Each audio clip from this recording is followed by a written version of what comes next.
और चलिए बात करते हैं नूह की। नूह हिंसा पर हरियाणा पुलिस की एफआईआर में एक बड़ा खुलासा हुआ है। 600 से 700 लोगों ने पुलिस पर हमला किया। एफआईआर में इस बात का जिक्र, धार्मिक नारेबाजी करते हुए पुलिस पर यह पथराव हुआ।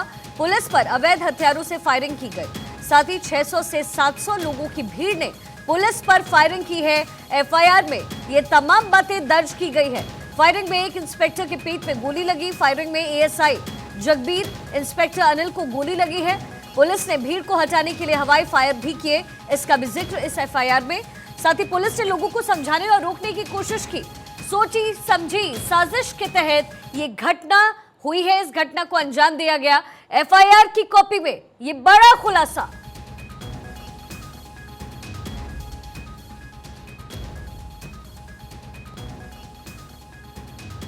एफआईआर कॉपी में क्या कुछ खुलासा हुआ है यहां हम आपको दिखा भी रहे हैं। नूह हिंसा पर हरियाणा पुलिस की एफआईआर में बड़ा खुलासा।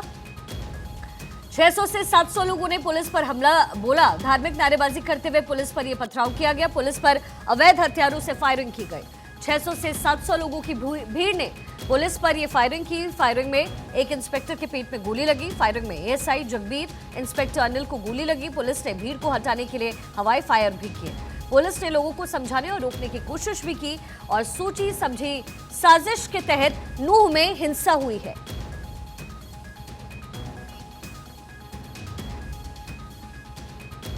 और इसी बीच बसपा की अध्यक्ष मायावती संबोधित कर रही हैं। आपको सीधा लिए चलते हैं।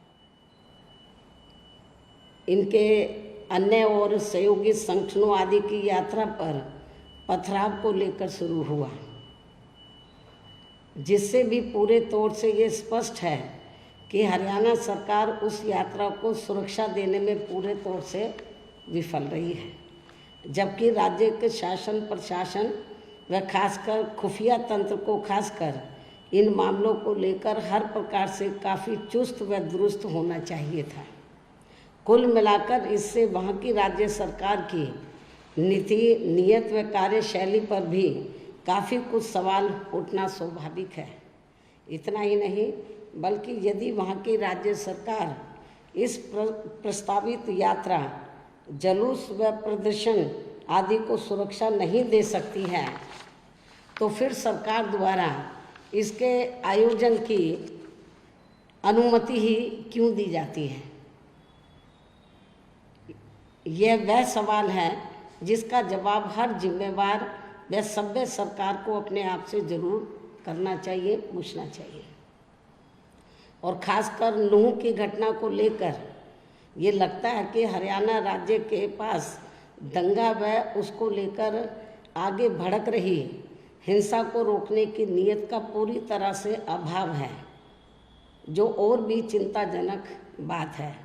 वैसे भी चाहे मणिपुर हो या हरियाणा सहित अन्य राज्यों में हुई दर्दनाक व शर्मनाक घटनाएं पिछले कुछ दिनों में काफ़ी हुई दर्दनाक व शर्मनाक घटनाएं दंगा एवं हिंसा आदि को राजनीति तथा संकीर्ण स्वार्थ की पूर्ति का साधन बनने की अनुमति किसी भी राज्य सरकार को नहीं देनी चाहिए, क्योंकि लोगों के जान माल व मजहब की सुरक्षा करना हर राज्य सरकार की पहली संवैधानिक जिम्मेवारी बनती है, जो स्थानीय पुलिस के निष्पक्ष एवं प्रभावी प्रयोग से संभव है।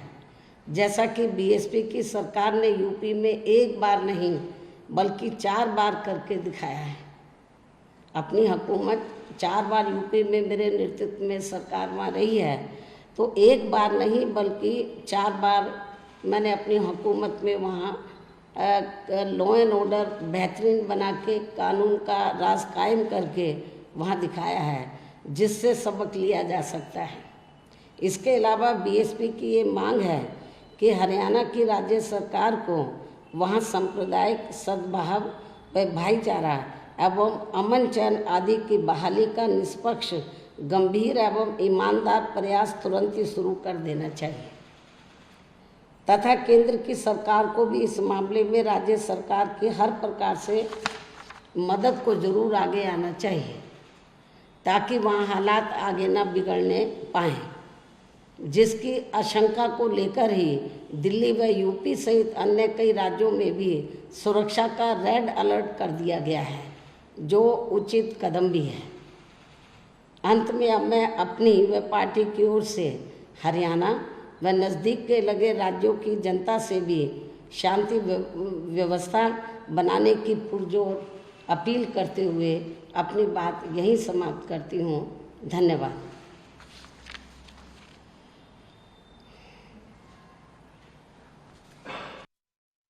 इस वक्त आप सुन रहे थे और हरियाणा के नूह में जिस तरह की हिंसा हुई है, इसको लेकर यहाँ बीएसपी सुप्रीमो मायावती की तरफ से बयान दिया गया। साथ ही इस पूरे मामले पर अब कहीं ना कहीं सियासत भी बहुत तेज हो गई है।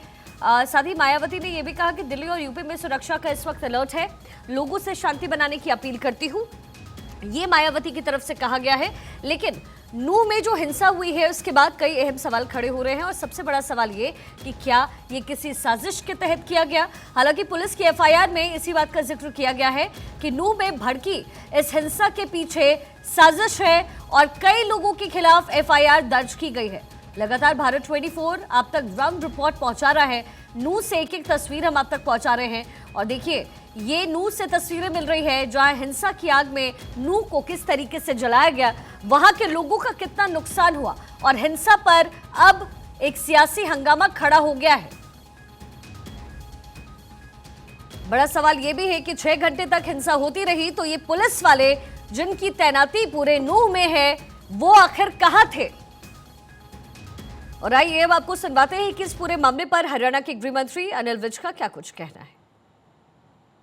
लहराए गए हैं, जिस तरफ गोलियां चलाई गई हैं, ये अकस्मात हुआ नजर नहीं आता।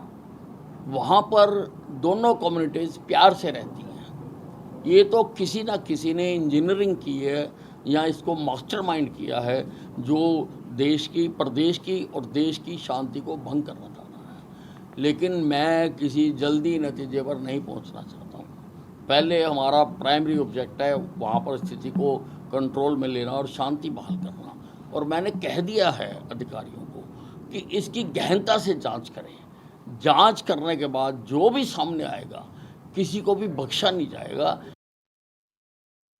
हिंसा पर हरियाणा के डिप्टी सीएम दुष्यंत चौटाला ने क्या कुछ कहा है और आयोजकों ने प्रशासन को पूरी जानकारी नहीं दी, ये बातें कही गई। यात्रा में शामिल भीड़ का ब्यौरा नहीं दिया गया। सुनवाते हैं आपको। हमें करनी थी उसको पूरा टाइट कर दिया गया है, क्योंकि जो आयोजक थे कल की यात्रा के, उनने भीड़ एस्टिमेशन का प्रॉपर ब्यौरा डिस्ट्रिक्ट प्रशासन को नहीं दिया। कहीं ना कहीं उसकी कमी के कारण ये दुर्घटना कल हुई। मैं तो आपके माध्यम से भी सबसे यही आग्रह विनती करूँगा कि अमन शांति बना के रखें। हमारे प्रदेश में आज तक के इतिहास में ऐसी घटना नहीं हुई। जिन लोगों ने इस घटना को आगे उकसाकर करने का काम किया, उनके खिलाफ सख्त से सख्त कार्रवाई। तो देखिए नूह से ये तस्वीरें हम आपको दिखा रहे हैं। पिछले 2 दिनों से नूह में भयानक हिंसा हुई और हिंसा के बाद जो तस्वीरें मिली है वो बेहद डराने वाली है। क्या गाड़ियां, क्या दुकानें, क्या मकान, लगातार नूह से डराने वाली तस्वीर। और गुरुग्राम में इस वक्त पुलिस की एक प्रेस कॉन्फ्रेंस हो रही है। हरियाणा पुलिस की आपको सीधा लिए चल रही है। इसके अंदर एक एफआईआर रजिस्टर्ड हुई थी जो सेक्टर 57 के अंदर एक अंजुमन मस्जिद के अंदर घटनाक्रम हुआ था, जिसमें 2 व्यक्ति घायल हुए थे, जिसमें एक व्यक्ति की वहां पर मौके पर डेथ हो गई थी और दूसरा व्यक्ति है जो इंजर्ड हुआ था। तो उनके खिलाफ संबंधित धाराओं के अंदर under section 302, 307 attempt to murder और मर्डर के तहत कार्रवाई करी गई है। और उस पर्टिकुलर केस के अंदर 4 व्यक्ति विशेष को जो उनके अंदर आरोपी थे, सस्पेक्ट थे, उनको अरेस्ट करने में गुड़गांव पुलिस ने सफलता प्राप्त करी है। कौन लोग थे ये हत्यारोपी और कहाँ के रहने वाले हैं सर? ये गुड़गांव के कुछ तिगड़ा के और आसपास के संबंधित क्षेत्र से जो वहाँ के निवासी थे। 4 व्यक्ति हैं जिनका जो नाम है वो मैं आपको बता देता हूँ। अंकित है, राहुल है, रविंदर है और राकेश है। इनको अरेस्ट करा गया है अभी। और फर्दर जितने और भी सस्पेक्ट्स थे, काफ़ी इसमें लोग बताए गए हैं, लगभग 30 से 35 ऐसे व्यक्ति विशेष हैं जिन्होंने, ऐसे आरोपी हैं जिन्होंने उस मस्जिद के ऊपर आगजनी की कार्रवाई करी है और जो वहाँ पर मारपिटाई करके 2 व्यक्तियों को घायल कर दिया था, जिसमें एक की मृत्यु हो गई थी। फायरिंग भी की गई थी सर, वहाँ पे कितने राउंड फायरिंग की गई थी? फायर जो करा गया था वहाँ पर अभी पुलिस इन्वेस्टिगेट कर रही है कितने राउंड फायर हुआ है। जो भी सस्पेक्ट उसमें रहे हैं उन सभी को जल्द से जल्द अरेस्ट करा जाएगा। नहीं, जो जिसने फायर करा है वो अभी सस्पेक्ट, अभी उसकी तलाश जारी है, जल्द से जल्द उसको अरेस्ट करा जाएगा। मोहम्मद सादिक की हत्या किस तरह से की गई थी? क्या गोली मारी गई थी? नहीं, मोहम्मद सादिक की हत्या का जो कारण आया है वो उसको स्टैबिंग की वजह से आया है, उसको स्टैब करा गया था किसी चाकू से। और जो फायर हुआ था वो एक जो उसका साथी था दूसरा, जो वहाँ पर मॉस्क के अंदर ही था, उसके पैर में गोली लगी थी, जो मेडिसिटी के अंदर अभी उसका इलाज उपचार चल रहा है और उसकी कंडीशन स्टेबल है। फायर करने वाले की पहचान हो चुकी है? फायर करने वाले की पहचान हो रखी है, हम पुलिस उसको जल्द से जल्द पकड़ेगी। तो इसके अलावा ऐसा भी था कि पुलिस को पहले से इनपुट था कि वहाँ कुछ होने वाला है उस मस्जिद के पास? नहीं, पुलिस के पास जितने भी सेंसिटिव जोन्स बने हुए थे, जैसे ही नूह और मेवात के अंदर जो इंसिडेंट हुआ था, तो गुड़गांव पुलिस, क्योंकि उसके साथ नेबरिंग डिस्ट्रिक्ट है, गुड़गांव पुलिस के द्वारा बिल्कुल संवेदनशील जितने भी ऐसे इलाके थे वहाँ पर सभी हैवी से हैवी पुलिस डिप्लॉयमेंट कर दी गई थी। इसको हायर अथॉरिटीज़ द्वारा क्लोजली मॉनिटर करा जा रहा था। लेकिन इस प्रकार की कुछ छोटी मोटी घटनाएं जो सामने आई हैं पिछले 2 दिनों के अंदर, वो डीएस्केलेट हुई हैं, जो कि 31 को जितनी घटनाक्रम हुआ था उसके बाद जो सोना के अंदर 5 FIR रजिस्टर्ड हुई थी। सर एक मिनट, इसकी मस्जिद की बात करते हैं। मस्जिद के बाहर पुलिसकर्मी तैनात थे, हथियारबंद पुलिसकर्मी तैनात थे, फिर ऐसी क्या मजबूरी थी, कैसे कंडीशंस बनी कि वहाँ पे सो रहे लोगों के ऊपर फायरिंग की गई, चाकू से हमला किया गया, उसकी हत्या तक कर दी गई? नहीं, वो सभी CCTV फुटेज वगैरह देख रहे हैं, लेकिन जो पुलिस की डिप्लॉयमेंट है, जैसी सूचना मिली पुलिस उस मौके पर पहुंची है और लोग वहां से भाग चुके थे। जिस दौरान जितने भी सस्पेक्ट वहां पर लोकल, जितने भी CCTV की मदद से या जो आई विटनेस की मदद से हम जितने लोगों की पहचान कर सकते थे, जल्द से जल्द पुलिस ने कोशिश करी, उन लोगों को डिटेन करी, एप्रीहेंड करा और 4 व्यक्ति विशेष जिनका मैंने आपको नाम बताया है उनको अरेस्ट करने में कामयाबी हासिल करी। और जितने भी लोग हैं, ये स्पष्ट संदेश हम देना चाहते हैं, जितने भी लोग इस प्रकार की घटनाक्रम में इन्वॉल्व रहे हैं उनको जल्द से जल्द अरेस्ट करा जाएगा। प्रॉपर्टी डैमेज, किसी को वर्क फ्रॉम होम या कंपनी को कुछ ऐसा एडवाइस दी जा रही है?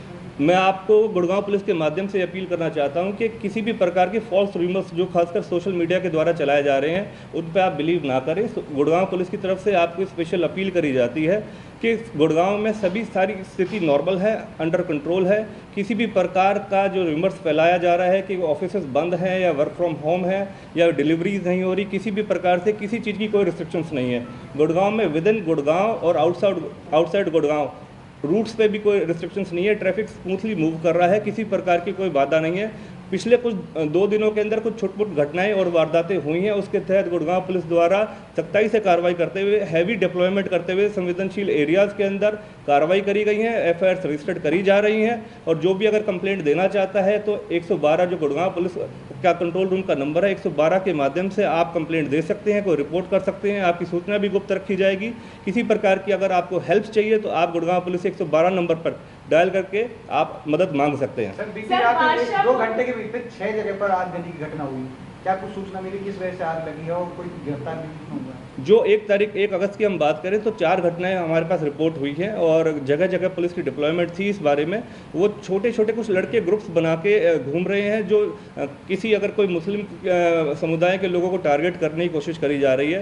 पुलिस उनकी मदद के लिए और उनकी जान और माल की सुरक्षा और रक्षा के लिए तैनात है। वो छोटी मोटी जो 4 घटनाएं जो रिपोर्ट हुई हैं उसके तहत कार्रवाई करी जा रही है, उनकी पहचान करी जा रही है। कुछ लोगों को जल्द से जल्द पकड़ा भी जाएगा और कानून के तहत जायज़ और प्रॉपर कार्रवाई करी जाएगी। प्रवासी मुस्लिमों को निशाना बनाया जा रहा है, जो खोमचे वाले हैं, जो रेडी वाले हैं, जो मीट शॉप वाले हैं, तो गुड़गांव पुलिस उनकी सुरक्षा के लिए क्या कुछ करने जा रही है? पिछले 2 दिनों के अंदर देखा गया है कि खासकर जो मुस्लिम समुदाय के खिलाफ जो ये कार्रवाई हुई है और खासकर सोशल मीडिया के माध्यम से जिस प्रकार के र्यूमर्स फैलाए गए हैं उसको गुड़गांव पुलिस कंडेम करती है। लेकिन इस बारे में ज़रूर आपको जानकारी देना चाहेंगे कि कोई भी मुस्लिम समुदाय का व्यक्ति विशेष है तो वो तुरंत किसी भी प्रकार से उसको अगर किसी बात का भय लगता है, डर लगता है तो 112 नंबर पर डायल करके पुलिस से मदद ले सकते हैं। उसके अलावा मैं अपडेट करता हूँ साथ साथ कुछ लोगों के पास हमारी इन्फॉर्मेशन आई कि उनके मन में डर और भय का जरूर ये था, भाव था कि गुड़गांव में उनकी स्थिति किसी प्रकार से अगर उनको डर लगता है। जो हिंसा हुई है इसको लेकर की ये खबरें हरियाणा पुलिस की तरफ से इस वक्त दी जा रही है और किस तरीके से नूह को जलाया गया ये तस्वीरें बयां की जा रही